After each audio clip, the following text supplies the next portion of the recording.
Major stories this lunchtime.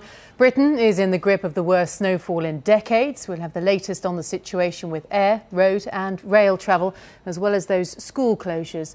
That's coming up shortly. But first, major developments in Westminster just in the past few minutes. The BBC has learned that two former cabinet ministers are calling for a ballot to decide whether Gordon Brown should continue as their leader.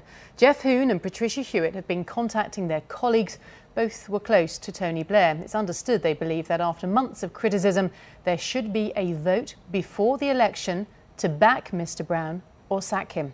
Well, let's get the latest now from our political editor, Nick Robinson. Well, Nick, firstly, what do we know at this stage? Well, here is the letter. It's a letter that's gone to every member of the Labour Party in the House of Commons, and it simply says that they should have a secret ballot on the leadership of Gordon Brown. In other words, a ballot weeks before a general election has to begin about whether to change the British Prime Minister. It is quite extraordinary. John Major, those who know their politics may recall, did have a back me or sack me leadership ballot, but that was 2 years before an election. This is completely without precedent. There have been attempts to remove Gordon Brown before, some of them private, some of them public, most notably the resignation of James Purnell as a cabinet minister when he demanded a change of leadership. They have come to nothing before now. What these backbenchers are trying to do is to say we're taking it out of the Cabinet's hands, we are giving it into the hands of ordinary backbench MPs.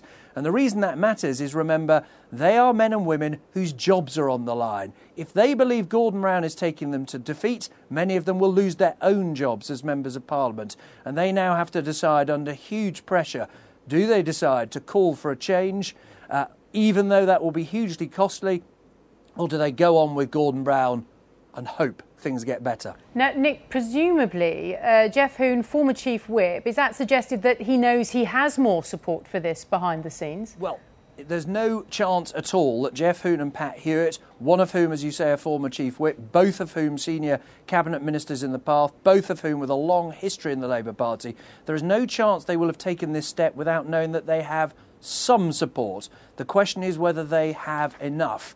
People rush to their rule books on days like this. My advice, don't bother, or if you've got one, chuck it in the bin. This is all about political momentum.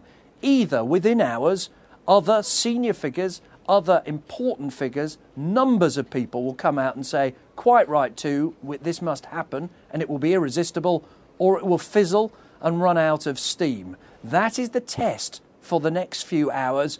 Geoff Hoon and Pat Hewitt would have taken some soundings, but no one knows whether in the full glare of publicity, whether when they are considering, let's remember what this is about, removing a British Prime Minister, no one knows whether they will have the nerve, the gall, if you like, to actually go through with it, or whether they'll lack the courage to do it. As you say, a gamble, especially where the voters are concerned ahead of the general election, but former Home Secretary Charles Clarke adding his name, Frank Field and others. I mean, what happens next? None of those names are a surprise, and I'm sure they intended to do it even before this letter was published. What happens next is we see how many people back it. We see whether any minister is willing to back it, which would mean resigning from the government, of course. We see if there is real momentum. And then it is a test of wills. Gordon Brown on the one hand, a fighter, a man who declares that he's a man who's fought all the time for his career, and many in the Labour Party who think he's taking them to certain defeat.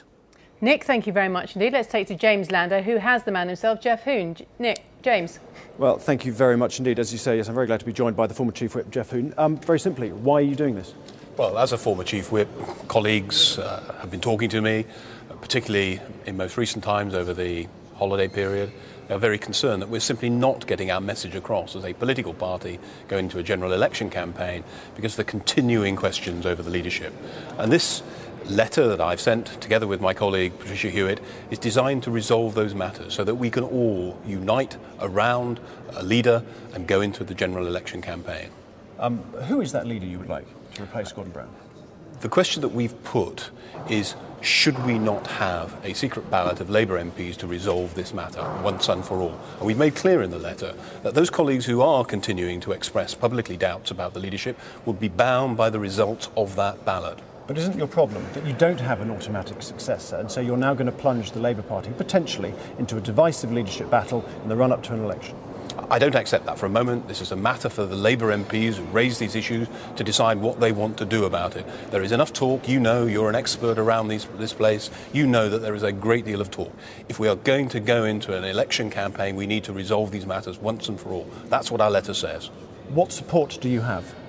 I've talked to British Hewitt. I have not talked further than that. We both came back from the Christmas vacation, both having independently had these kinds of conversations, both independently deciding that it was time that we issued this letter. Do you have any members of the Cabinet, the current Cabinet, suggesting they might support you? I have not spoken to a single member of the Cabinet about this. This is a matter for the Parliamentary Labour Party. And how do you assess your chances?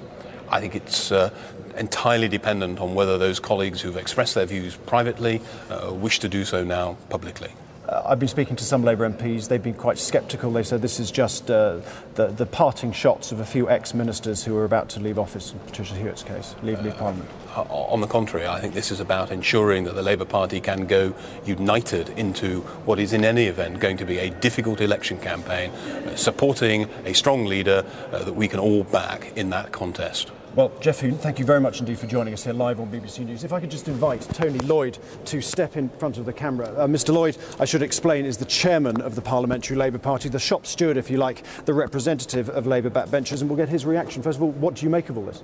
Well, Jeff has been a friend of mine and somebody I respect in politics over many years, but he's wrong on this, and it's not what the Parliamentary Labour Party wants, nor, frankly, what the British public wants. We've seen this week Alistair Darling demonstrating very comprehensively the huge financial gaps in the plans of the Conservative Party. We saw today at Question Time Gordon Brown bringing into serious question David Cameron's plans on, for example, marriage tax allowance. Forgive me, you think Jeff Hoon has no support? Jeff Hoon has very little support, and that's the real issue for the Parliamentary Party. What we want is Gordon Brown ignoring this, a Parliamentary Labour Party saying, get on with the serious business of the governance of this country, the policies that takes us out of the present situation towards recovery. OK, Tony Lloyd, Chairman of the Labour Party, thank you very much indeed.